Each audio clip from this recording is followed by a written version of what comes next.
आदाब, जी सलाम डिजिटल देख रहे हैं आप। आपके साथ मैं हूं मुमताज खान।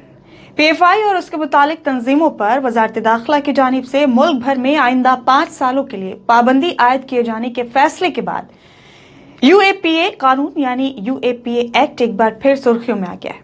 मुल्क के सियासी गलियारों में इस कानून को लेकर अक्सर तनाजात सामने आते रहते हैं। जब भी UAPA कानून के तहत गिरफ्तारी होती है, मुल्क भर में एक नई बहस छिड़ जाती है।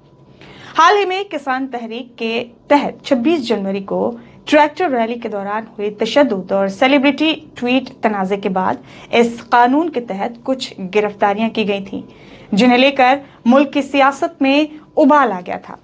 आपने इस वीडियो के जरिए आइए जानते हैं कि आखिर क्या है UAPA कानून। भारतीय पार्लियामेंट ने 1967 में गैर कानूनी गतिविधियां रोकथाम अधिनियम यानी unlawful activities prevention act UAPA को बनाया था। हालांकि 2004, 2008, 2012 और 2019 में इस कानून में बदलाव किए गए, लेकिन 2019 की तरमीम में इसमें सख्त तजावीज जोड़ी गई थी, जिसके बाद से ही ये सवालात के कटघरे में है। हिज़्ब इख्तिलाफ और कुछ इंसानी हुकूक कारकुनान इसे जमहूरियत मुखालिफ बताते हैं, तो इसके हामी इसे दहशतगर्दी के खिलाफ मुल्क की यकजहती और सालमियत को मजबूती देने वाला बताते हैं। 2019 की तरमीम में एक अहम बात यह है कि इस कानून के तहत सरकार किसी तंजीम या तंजीमों को ही नहीं बल्कि किसी खास शख्स को भी दहशतगर्द करार दे सकती है। वाज़ेह हो कि मुल्क में गैर अलानिया तौर पर फैले हुए कई दहशतगर्दाना नेटवर्क्स की कमर तोड़ने के लिए इन तजावीज में तरमीम की गई थी।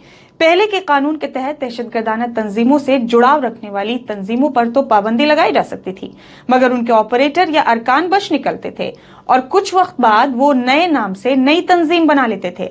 इस खतरे को भांपते हुए 2019 में मरकजी सरकार ने 1967 के बने हुए गैर कानूनी गतिविधियां रोकथाम अधिनियम में सख्त तजावीज जोड़ी, जिसके बाद से दहशतगर्दाना तंजीमों से किसी भी तरह का जुड़ाव रखने वाली तंजीमों के साथ ही उनके ऑपरेटर्स और अरकान पर भी पाबंदी के दायरे में आ गए।